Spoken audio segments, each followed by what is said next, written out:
All right, we are live. Royi Metser, welcome back to the Future of Fitness, my friend. It's been a minute. Good to see you again in a different role with a different product and company, but excited to be here again. Oh yeah, it's different. It is different. You have had your head down doing work for, years now. But obviously you and I have connected, periodically, and you've been providing me really good updates on what's going on, what you're doing at Avelo. And this is a little early, for most of the time, like for the stage of the company you're at, it's a little bit early when I would normally have on this podcast. But having known you for a long time and knowing like the product market fit, the size of the market that you're going after and the innovation, it's like when people start listening to us talk today, they're gonna be like, why doesn't this exist? Exactly. Like, why hasn't anyone done this? So I had the same thought. Yeah, well, you're doing it. So let's start with this, Roy. Like for people maybe who don't know who you are, maybe haven't heard from you too much since the Inside Tracker days. Let's start with a little bit of your background, then we'll get into what you're doing at Avelo Running. Let's do it. Yeah. So I'm the founder and CEO of Avelo, and I've been working on this company for about 2.5 years. But it was a few years before that where and when my running journey began, and that's what ultimately led me here. So I've always been into fitness and grew up playing sports and grew up, even in my adult life, very fit and active. It was around 2021 when, for the first time, I was not fit and honestly unhealthy for the first time in my life. And it's an experience that I think a lot of people had at that time. It was in the middle of the COVID pandemic. I was living in Boston, and I hadn't been to the gym for a year and a half. Obviously, gyms had shut down for a long period of time, and I was not eating as healthy as I used to. And all of that led me to gain a significant amount of weight and not feel good. And it was actually a blood test that was the catalyst to get me back on track. And so I was working at Inside Tracker, a company that provides information to individuals about their health using blood biomarkers and other data. And so I did a blood test, and I got results that were eye-opening, were a pretty amazing wake-up call for me. I had, among other things, really high cholesterol, like the bad kind and scarily high. And I had an inner age, in other words, a biological age that was 10 years older than my chronological age. And that was the catalyst, again, that I needed to do something. And that something was a few days later, I went all in.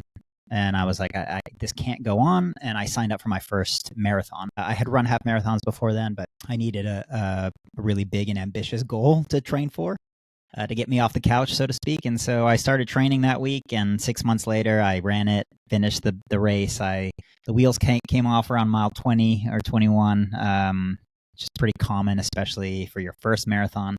But I was able to cross the finish line. I snuck in just under 4 hours, a little bit slower than my goal, but I was pretty excited to finish, and I fell in love with running and with racing during that process. That's what kicked off my running journey, and eventually I started thinking about how I could get better at running, and therefore what products I could use to get better at running. And when the specific product that I felt like should exist to help me didn't, that's when I eventually decided to actually go and build it. Did you have an endurance background at all, or was this just like, I'm going for it, I got 6 weeks and I'm going to train for a freaking marathon? Luckily, it wasn't 6 weeks. That would have been, I think, 6 weeks. Probably couch the marathon in 6 weeks. Yeah, that's I don't recommend that. But no, I had run a couple half marathons, so I had raced before and followed a training plan. I loved to run, though, always. But it was usually, it was part of my overall fitness routine. It was the cardio part of my fitness usually. So it was not something I did more than once a week, typically. But I always loved it, so it was exciting for me to kind of pursue it more seriously. I trained for probably 6 months. Okay. Yeah. All right. That sounds more appropriate. Yeah. So a little bit of my background on running. This will set the table for what we're going to talk about. I mean, I never really been a runner. I'd done a lot of endurance stuff, a swimmer and water polo player, and a lot of different ventures that took a lot of cardio. But like, I injured my back in CrossFit. I herniated 2 discs right around circa, let's say 2011, right? So I had no choice. I was on timeout, couldn't do a lot of weights. So I started running. I took the CrossFit running certification, which is a lot like pose running, I'll just say, even though the pose method. And that changed everything. I was like, oh my God, like after that, running was so much easier. Like I used to get side stitches, right, all the time. And, a lot of obviously like knee pain and stuff like that. And then and then we did all the analysis there, and it was really cool. Like this, slowing it down, looking at your gait, all the different drills, running barefoot, like all that stuff completely transformed the way I ran, and I became a much better runner. I got so excited about it that I started doing those workshops, twice a year at my gym, really getting people into it. I got into racing, and a lot of stuff happened. And I was just so. And then I read the book Born to Run, right? Which I don't know if people it's excellent. A lot of people have strong opinions about the writings in that book. It's polarizing, yeah. Right? Yep. And I think there's a lot of polarization, good word, within the running community about the proper way to run, right? Whether it's heels, I don't think anyone argues heel striking's right, but like midfoot, forefoot striking, cadence and all these different things, right? But the point being is that there's a lot of different ways to learn how to run better. Most people never take the opportunity to learn how to run correctly. Like they just go and run. They just think it's, innate in who we are. Mm-hmm. But you'll tell us the numbers in a second, I'm sure. The number of injuries, I think it's almost 100% that you're going to injure yourself if you train for a marathon, right? That's unfortunate. So talk to me about the problem, man. What is the market opportunity here? What have you identified? Because you seem like a guy who's not going to dive headed first into something without doing a little bit of research. Yeah, I definitely did my research, and it's a fascinating industry. It's a fascinating area of fitness. It's arguably the most popular form of exercise in the world, maybe second most behind walking. So there's hundreds of millions of people who participate in the sport of running across the globe. And because it's so relatively accessible, you don't need a lot of expensive equipment to do it. It does feel very natural to us as humans to run. That's kind of what Born to Run, part of that book was touched on that. And actually, if you go back and you look at, go back in time, there's actually forms of running. We've been running for a long time, and even there's examples of humans using running to hunt. It's called endurance hunting, where we would just basically outlast our prey, because while we weren't the fastest, we could run for longer distances and longer periods of time. So there is some sort of innate ability that we as humans have to run over long distances. So yeah, for that reason, I think there's a lot of people who participate, but it's very, very popular, but very unique in that, as you said, it's not something that the vast majority of people get any sort of instruction or coaching on when they begin. Because it's so accessible, it's also something that most people just start doing on their own. And the result is that for a lot of us, I was one of these people, the process of learning how to train properly and how to run properly is one of tremendous trial and error and a lot of guesswork and figuring things out by making mistakes. And very frequently that mistake is that you end up injuring yourself. And so you hit on the rate of injury. And this is something that was eye-opening for me, that actually got me interested in and more curious about the opportunity. The rate of running related injury, when I found out how high it is, it blew my mind. And it's over 50% of runners. Some studies report that up to 79% of runners are injured every year. If you train for 79% of runners are injured every year. But if you talk to any runner who runs a few times a week and has been for a long time and even races, 100% of them have been injured at some point in their running journey. So it's basically inevitable. But the worst part for me, and the most eye-opening, was that this rate of injury hasn't improved in decades. So running became a popular recreational sport in the 1970s, where the first running boom happened. It was actually a coach out of Arthur Lydiard was his name, who popularized the concept of long distance running, and then for fitness. And then Bill Bowerman kind of brought that to the U.S., one of the co-founders of Nike and an amazing and legendary coach. He wrote a book called Jogging, and it kicked off this boom of running for fitness. And that was in the 70s. And that was 50 years ago. And since then, the sport has grown tremendously. But the rate of injury today is pretty much the same as it was back. And that doesn't make any sense to me. It didn't when I found it out, because obviously our equipment's better. The science has evolved. We know so much more about physiology and biomechanics. And so that was mind-blowing. And so the status quo was not working to keep runners healthy, to keep runners training smart, to help them accomplish their goals and to do so be healthy over long periods of time. And so something wasn't working. And so I got really passionate about figuring out why that was the case and how we could create a product that might finally make a dent in that, among other opportunities to help runners. Awesome, man. Well, tell us about the product. So maybe when you decided, going back to this point, like, was it something you drew on a napkin? You're like, well, if we could just do this, right? And then maybe an X, Y axis somewhere. And then, how did it all start? How did the design start? Who did you pull in? Where did you acquire talent and kind of fill the gaps of what you didn't have personally for the skill sets necessary to take this thing to market?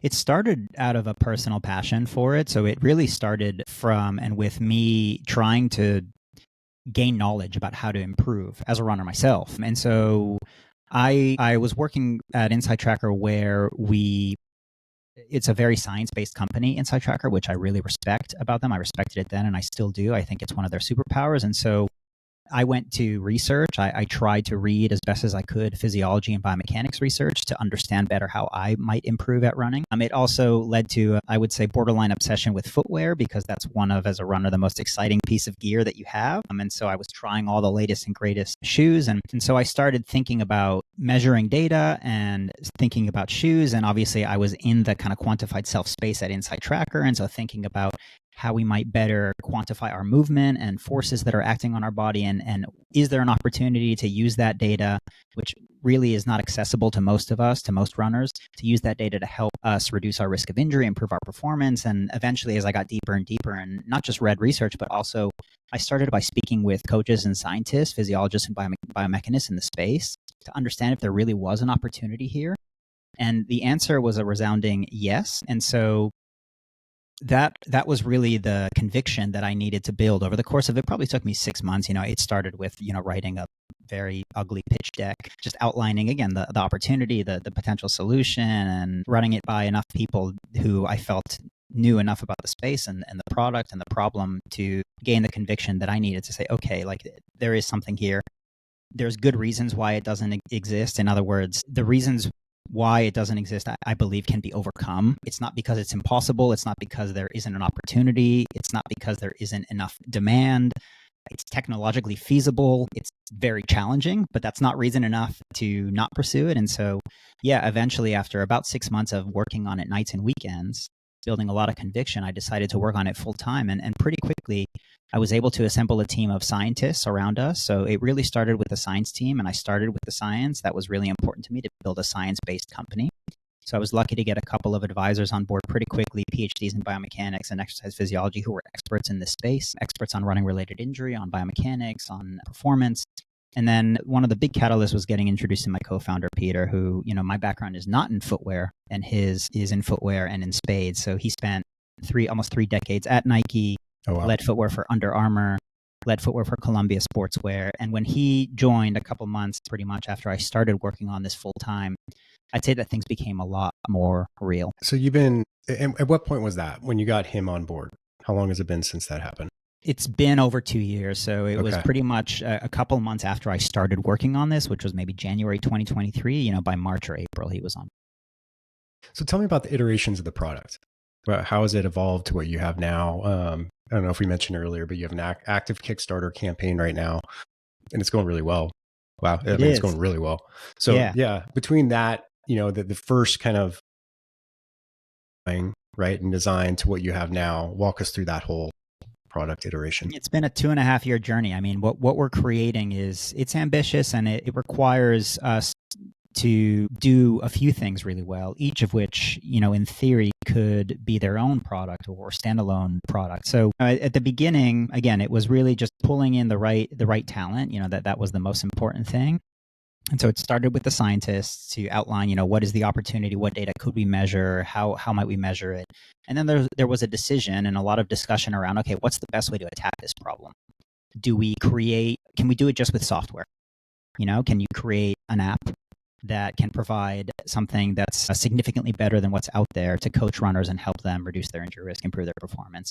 Can we do it just with hardware? and software. So create some sort of attachment where you put it on your shoelaces or even an insole, or you insert it into an existing running shoe and do it that way. Or do you go all the way and really try to build something that's completely and totally vertically integrated? So in other words, build the whole thing, which includes the shoe, and make it all work seamlessly together. And after a lot of discussion and debate, we decided that while it's the hardest approach, the best one for the customer and the one with the most opportunity and upside is to build it all. There's advantages and disadvantages. I would say I would compare our approach to more of like, an Apple approach where, they control the entire stack, right? They build the hardware, but they also control the operating system and the software that runs on the hardware. And that's challenging, but it allows you to create a much, in certain cases, frictionless, better and more frictionless and seamless experience for the customer. Whereas the Microsoft approach is a little different, right? They control more of the software, less of the hardware. And so it's more of a partnership model. So we went with the fully vertically integrated approach. And the reason for that was we wanted to create an experience that was frictionless. So I believe and we believe that in the wearable device market, like form factor is critical. If you're going to get someone to put something on their body and to do that continuously over a long period of time, it better be really easy. And the only way, in our opinion, to make it frictionless in this case was to embed it in a product that people were already using every single day, knew how to use. It required as little behavior change as possible. Yeah. It's like the Ring doorbell, right? Yeah. I always use that example. Like it's seamless. Everyone has a doorbell, right? Exactly.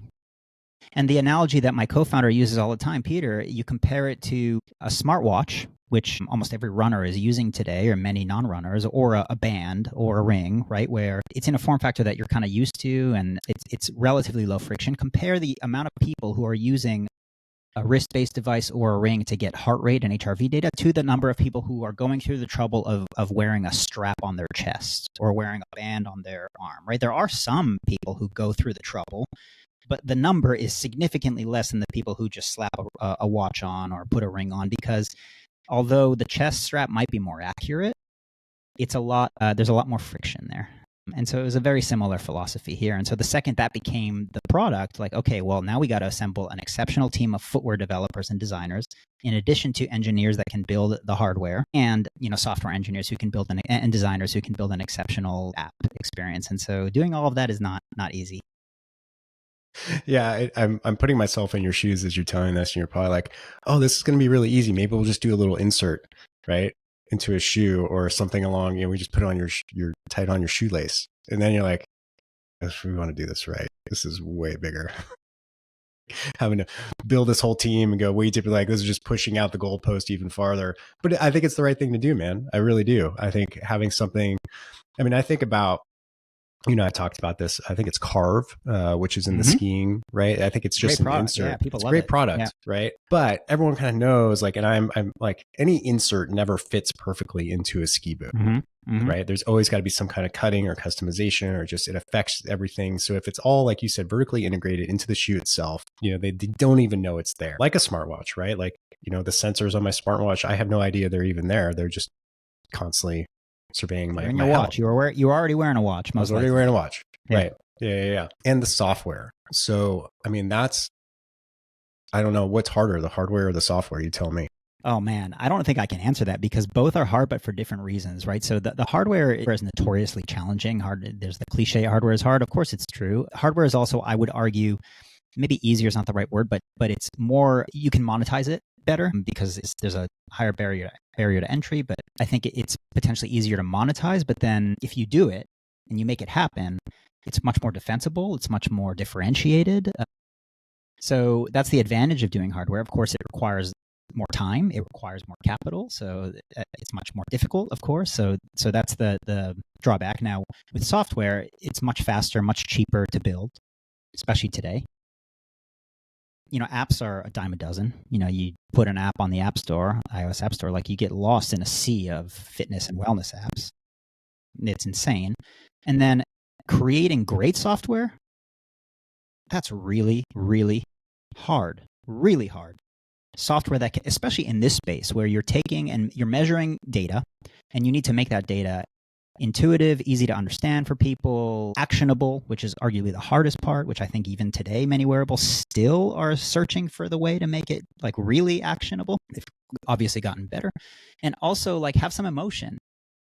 Like I think we've reached a point where unfortunately you kind of squint and you look at all the fitness and wellness apps and they all kind of look similar if you kind of squint and look at them. And that's because it's challenging to make something that takes this data about your body and make it beautiful and create this emotional reaction and connection and entertain you. And so I think they're both really hard for different reasons. Yeah, and we're obviously we're striving to make exceptional hardware and software at the same time. Yeah. We're going to dive into the hardware here for a second, or the software here for a second. But if you want, I mean, for people watching on YouTube, you can show us the shoe, right? What it looks like right now. It's beautiful. I'll try to describe it for people listening. Yeah. Yeah. Yeah. So as I was telling you before we jumped on the recording, so I actually just got the latest sample of one of our colorways. So this is the Avelo, we call it the Avelo Super Trainer. Mm-hmm.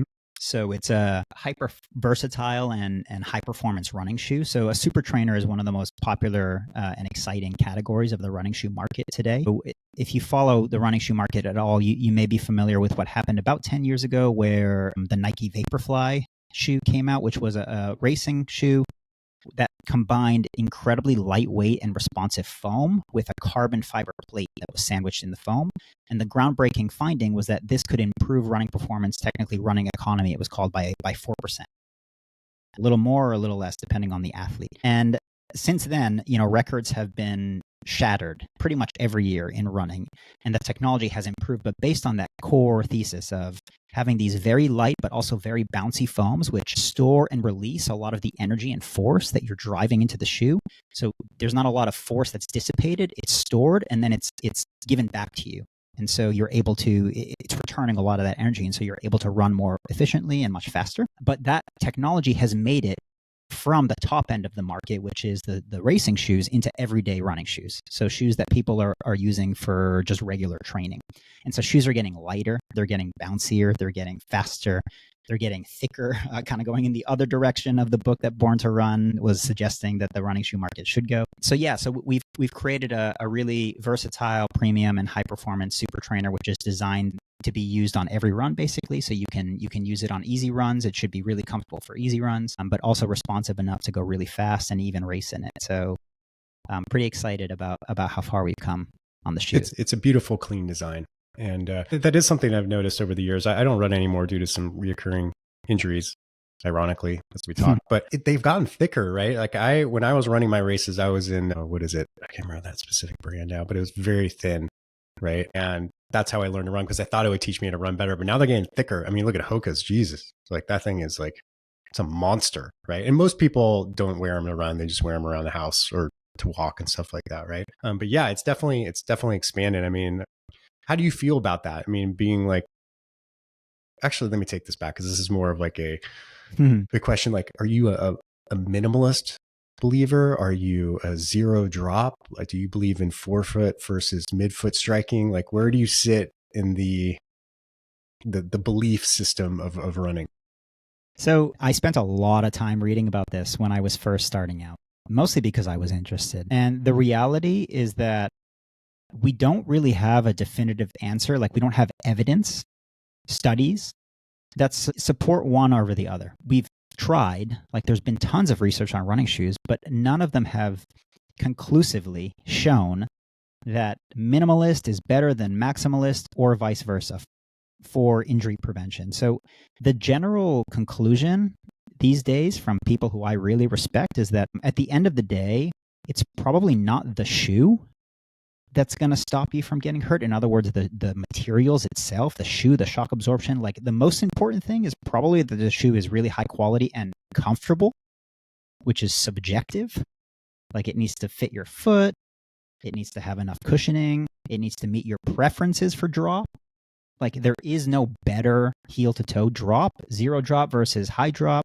Again, like it's not better or worse. It just changes how you run. It changes how force is distributed on your body. So I'll give you a very simple example. A zero drop shoe where there's basically no difference between the height of the heel and the height of the forefoot, that's going to apply more of the force that your body's experiencing, more of that force is going to be distributed to the lower part of your body. In other words, your lower leg. So your Achilles tendon, your calf muscles, your foot muscles and tendons and ligaments, like that's what a zero drop shoe is going to do. Whereas if you raise your heel a little bit, even by a few millimeters, that's going to send more of that force further up the kinetic chain. So more towards the knee, above the knee, to the hip, to the glute. It's not necessarily better or worse. That's basically what we know today. There's not a better, a clear winner. So really it comes down to, in large part, personal preference and comfort. And that's kind of where I sit. Obviously, we want to create a product that runners want. And a lot of runners love high stack, high cushion shoes today. So I would say we're not like maximalist, but we're definitely in the kind of sweet spot of where the high performance premium trainers are, which is higher stack than they were a few years ago. No question about that. It's always been fun to me how hardcore the debate is between people. People get very passionate about this topic. Yeah. And by the way, I can understand where the minimalist movement comes from, right? Like our body is amazing. The human body was designed in many ways to absorb force, to use force, and to use that to propel yourself forward. Like it's a beautiful machine. Like let's use it. When you start wrapping your foot up in all this cushion, like you're also losing some of that proprioception, some of that sensory feedback that your body's getting every time your foot hits the ground. Like you're changing the way that your body was designed to operate. And so I completely understand that side of the argument. It makes a lot of sense. I mean, we haven't had shoes that long, and we've been running since the inception of our species. And, marketers are very good at their job, right? For sure. And that's fast, so that you have to play on that. So I want to talk about the software. I want to talk about it through the lens of the consumer experience. So I strap on some shoes, right? Some Avelo shoes. What happens? Yeah, so it's designed to be frictionless. So we worked really hard to make it super, super simple. So you pair them, first of all, which we're all very familiar with that process. So over Bluetooth. Yep. So they Even wake I up. can do that. Yep. Yeah, exactly. So, less than 30 seconds, they're paired to your phone. There's an onboarding experience that you go through where the app is collecting information about you. Of course, basics like your height, weight, gender, running ability, recent running performances, running goals. And then there's a process of a few weeks where the system gets to know you and it's collecting information about you. And so the information that we're able to measure with a very small sensor that's in the midfoot, so I'm holding it up here, it's embedded right under the arch of the foot in the foam. We're able to measure things like, of course, distance, the amount of time you're running, so duration, your pace, but much more interesting things like the number of steps you take per minute, your cadence, stride length, the amount of milliseconds you're spending on the ground, contact time, flight time, the amount of milliseconds you're spending in the air, ground reaction force, which the only other way to get a ground reaction force measurement is to go into a lab and run on a force plate or a treadmill that's instrumented with a force plate. So we're able to calculate that with a very high degree of accuracy. We have a sensor in each foot, so we're able to understand your asymmetries, differences between your left and your right side. We can look at your foot strike pattern. Are you a forefoot striker, midfoot, or rear foot striker? We can look at how much you're pronating or supinating. And so these are all of the core metrics that are analyzed. Vertical oscillation is another one. And then that leads to kind of a layer above all of those core metrics, which are the insights, the scores. So we've got what we call the impact score, which is a measure of the biomechanical load of every run. So this is a key innovation. This is an area that we believe has a lot of promise for athletes in any sport and in particular runners. So what we can do today is we can really effectively measure our physiological load. In other words, how much physiological stress are we taking on every day through the activity that we do, right? And HRV has been a tremendous innovation there, and just heart rate tracking in general, and of course measuring our sleep, and therefore we can get all these recovery estimates and scores, and it can give us a good understanding of how physiologically stressed are we and how ready are we to take on physiological stress every day. We're still missing a giant piece of the overall training load bucket, and that's the biomechanical load. So every time you hit the ground, whether you're walking, whether you're running, whether you're jumping, there is a force that you're applying to the ground to propel your body up and forward or sideways. And the ground hits back. It's called the ground reaction force. And the magnitude of that force in distance running in particular your body experiences up to 5 times your body weight of force. So you weigh, let's say, I don't know, 150, 200 pounds. That's 750 to 1,000 pounds of force on every step. You're taking thousands of steps on a run. That's a lot of stress. To date, we've had no way to quantify that. And therefore, how are you going to manage it and make decisions that are as smart as possible regarding how hard and how far you should run every single day and every week? And so by illuminating, by shining a light on that and finally being able to quantify that, not in a lab, in a controlled environment on a treadmill for a few minutes, but on every single step and continuously over weeks and months and years, all of a sudden we can help runners make much smarter decisions about their training. Do you do anything like a comprehensive movement assessment? Like I'm thinking about, like I've had, people on this show, Andrew from Fizmodo being one of them, or a Sensei, like these companies who are really into the motion capture, movement recognition, of just really simplifying the movement assessment itself. Yeah, so we do what we can, right? So we have a sensor under the foot. So we don't have a camera. We're not videotaping someone moving. We don't know all of their joint angles. We don't know all of the details of exactly how their body is moving. So we can't get as detailed as, let's say, you go into a lab and you have a gait analysis done and there's 6 cameras all around you running on a treadmill and you get every joint angle and everything about how your body's moving. But we can infer and understand a lot. So as part of that onboarding process, we create what we didn't coin this term, but this is what we're calling it, your running signature. And the idea there is that each of us has a way that we move, which is very similar to our signature. It's unique to us.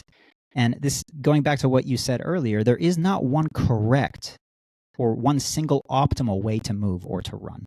We've kind of learned that over the last 10 to 20 years. And a lot of research has come out about there not being only one way to run most efficiently or economically.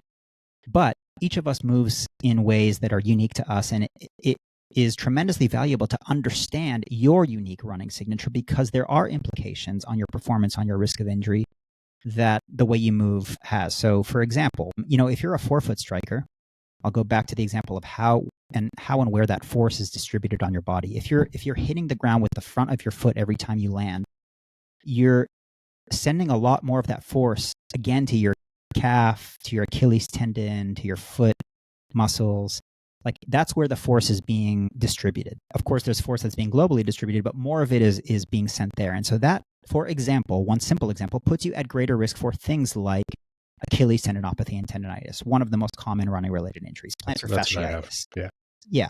Now, couple that with other things that we can learn about you. Hey, do you have a history of this injury?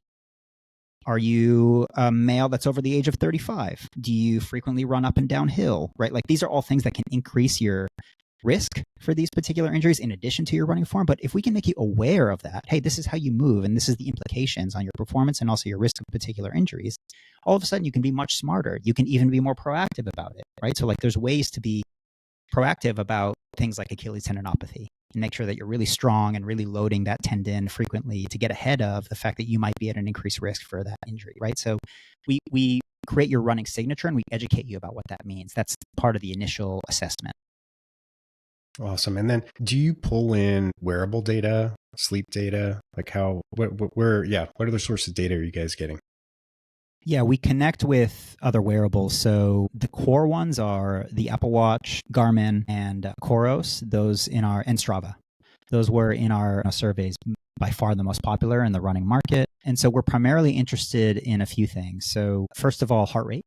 We don't need to measure that with our sensor. So we can pull in resting heart rate, we can pull in HRV to also understand and pair with our measurement of biomechanical load. We can understand physiological load as well. So that's really important. And then we want to build an ecosystem of insights over time that leverages other data points, right? So like one of the reasons why this problem of running related injury has remained so elusive is because it's a really complicated one. Like we're really complex beings. Like the human body is not simple. There's so many variables that affect your risk of injury. It's not just training load is the number one, but it's not just that, right? Your nutrition, your just overall life stress, how much are you sleeping, your hydration, right? Like there's a lot of other variables. And so we want to have as much of a holistic picture of you as we can. And so we do plan to tap into and pull in as much data as we can about you to give you a more holistic understanding. So I think a lot of the consumer opportunity, I'll say frustrations from the consumer standpoint, but opportunities for the product category is that we get fed a lot of data, but we don't get a lot of instruction on what to do with it. So I call it the what now problem. It's like, okay, cool. My physiological information says I'm screwed. So what do I do now? And so it's the what now. So what do you guys do with that? Is there, once you recognize these things, are you providing content, instructions, coaching, like to fix the problems and improve the actual runner's experience? Yeah. And there's a few categories of that. And I think one of the advantages that we have here is that because we're focused on a particular modality, running, that's a relatively narrow focus. Whereas if you're just trying to help every health conscious or wellness or fitness conscious consumer, like you really have to be good at providing recommendations across a range of modalities. And so we know how to coach runners. We're never going to be as good as or replace a human coach, but we can do a pretty damn good job. One of the things that we do is we turn this measure of impact. So we measure the impact of every single run, and we do that over, weeks. Every day you get a resiliency score, which is, imagine a Whoop recovery or a readiness score, but hyper personalized for runners that also takes into account this biomechanical stress. And from that resiliency score, which you get every day, we can drive actionable recommendations about exactly how much stress you're ready for every single day and every week. And we go a step further and also turn that into specific plans. So every week, what's the right plan for you? How many days should you be running that week? On each day, what exactly should you be doing? And that can also be flexible, right? It's going to take us time to get that flexibility and adaptability right. But we'll be able to adjust that. Our software adjusts that on the fly, right? So if you ran a little bit faster today than you should have, maybe tomorrow you shouldn't do that really tough workout you had planned. Maybe you should actually take it easy or rest. So the goal is to create a coach on your feet, where every day and every week you're being told exactly what to do and you're coached through it. And it's much more personalized than any other product because we have this data about you that no other product does have. Now, that also leads to real-time coaching. So that's an exciting opportunity, using audio coaching while you're running. There are some things that you can do to improve your running form. Increasing your cadence is one really basic one. That's been shown in some studies to reduce the amount of biomechanical stress that your body's experiencing. And especially if your cadence is low, like below 160 steps per minute, that's like pretty low. Below 165, you probably still want to increase it 5 to 10%. So there's ways to coach you in real time on your run to help you improve some of these form-related metrics. We can look at whether your form is breaking down over the course of a run, especially a hard effort, 5, 10, 15, 20-mile run. It's natural for you to fatigue and for your form to break down and change over the course of that run. So there's ways to cue runners in real time to help them keep their form stronger, maybe even suggest that they cut the run short because they've broken down too far. And if they keep going, they'll do more damage than good. So all of these are recommendations that our system is going to provide. Yeah, incredible. I want to ask you about your entrepreneurial journey here a little bit. Right? Sure. So you mentioned at the beginning of the interview that you found the conviction to start, right? So I think, having talked to a lot of entrepreneurs and founders and, occasionally dabbling myself, that the conviction and the motivation that very early on is super high. You're excited, right? You're thrilled. The opportunities are everywhere. And then you kind of get past that. You get into the grind of it. So how has this journey been for you? How have you has it been hard to keep the motivation day to day to wake up and push? You're talking to, I'm sure, your team, your potential investors, any people are already invested in it. There's a lot going on in your world right now. So how's it feel waking up every day? How do you describe it to people? I think this has been said, I know, many times before by others, and I found it to be true in my case, which is I'm doing something that I'm genuinely, really interested in personally. I'm genuinely passionate about running. I love reading research about running. I love thinking about how to coach runners. I love running shoes. I love technology and better understanding the human body. These are all of my natural interests and passions. I care about this problem. So I don't think I've had an issue with being excited and motivated necessarily because I'm fascinated by this by this problem and this product. I love what I'm doing, but it's really hard. Certain times more than others. I'd be lying if I said you don't get really down on yourself at times when there's rejection or things don't go the way that you planned. That happens. I know for sure more than entrepreneurs say or reveal publicly. Like it happens every week, maybe even every day, especially at the early stage. And so I think just naturally, like some of the things I'm going to say might sound cliche, but it's just like this grit and resilience that you either have to have or you kind of just build over time to know that no matter what happens, like you're going to run into a lot of problems and you just have to find a way to keep going. And that's what we've done. That's what I've done. That's what we'll continue to do. And that's really the only way. Yeah, I always found if you're waiting for or fueled by inspiration, motivation, right? Like these things that people use all the time, passion. Like good luck, because you know what? Like that wears off all the time. And sometimes you're in dark moments. There's no motivation. There's no inspiration, but you need to take some action and you got to get up every morning and push through it. Right. And I think that's something that, I talk about all the time. Like probably on a daily basis, I think, man, I should just go get a job. Yeah. And there's nothing wrong with jobs.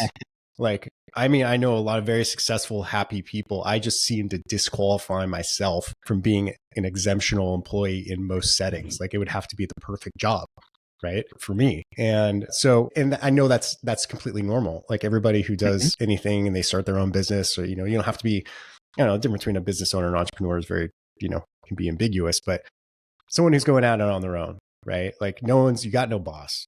No one's telling you be there at 8 a.m. Right. Be there at 7 a.m. You got to have it in yourself. And, I think a lot of people are listening right now. Yeah, man, sometimes I think about getting a job every day. So like, what have you ever had? What's been the biggest second thought you've had about this? Like, where I'm like, okay, maybe this is the wrong direction. Have you had one? I'm sure you've had a couple. Yeah. I mean, when it's been hard, obviously, like sometimes I think your mind naturally creeps into like, oh my God, it would be so much easier if I was still working for or at a company and, Just a paycheck delivers every month. It's amazing. Yeah, you got a paycheck, you're playing a role. Right. But then I think back to, hey, when I was in that position, like I really wanted to build something. Like I was craving this creative process of just building something new and valuable. And so ultimately, like that's what I come back to. And action does create motivation. That's 100% true. So I think I've just always tried to keep going, like one foot in front of the other. And very frequently, like I don't necessarily know that you can't know every time that you're making the right decision. I think there's a lot of value in making decisions quickly. Even if you don't know with 100% certainty, you don't have all the information that you want to have to know that it's the right decision. But I think as things build, like also, I mean, for better or worse, like you just have a lot more responsibility. A lot more people are relying on you. And there's kind of also that forcing function too. Like you don't want to let your team down. You don't want to let your investors down. Like, so you feel like you really need to step up to the plate. You kind of don't have a choice to keep going. So, I mean, sometimes honestly, that's what like drags you out of bed and says like, all right, well, you got to get up and keep going. Yeah. You just got to show up, right? Sometimes that's what it is. Yeah. Physically. Sometimes. Just it's the same as the gym though. I mean, it's the same as the fitness. It's like that you're not going to want to work out every day. It's like, just get there. Sometimes just doing it, even if it's crappy, like just doing it is a win. Yeah. Yeah. Awesome, man. Well, kind of the final topic I always cover in here is what's important to you and Avelo as a company right now? Like, what do you need? Are you looking for, I'm guessing, investment because you're up on Kickstarter? Are you going to be eventually looking to hire? Do you need partnerships? If so, what type of partnerships? Maybe all of the above. So tell me, like, what if people are going to reach out to you at this point, Royi, like, what would you like to hear from them about? Yeah, I appreciate you asking. So first of all, we do have a Kickstarter that just went live this week. It's been pretty amazing that, again, we were working on this for 2.5 years and doing a lot of testing with runners, but it's the first time that we've exposed the product to the market and made it available for pre-order. And the reaction has been amazing so far.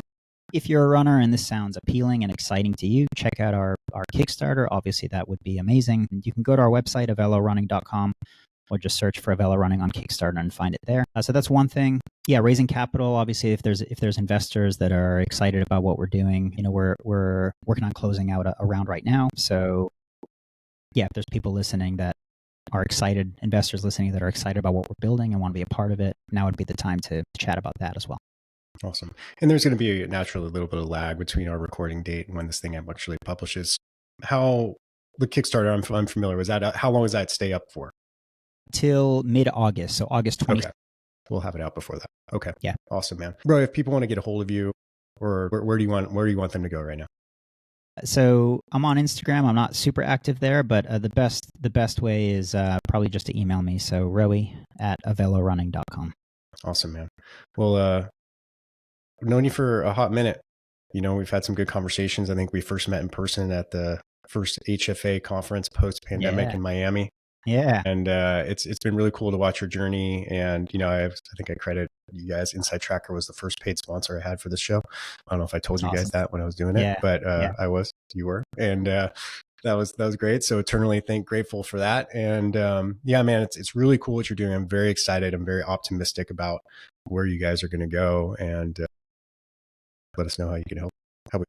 Thank you for having me on, and thanks for all the good questions. I really appreciate it.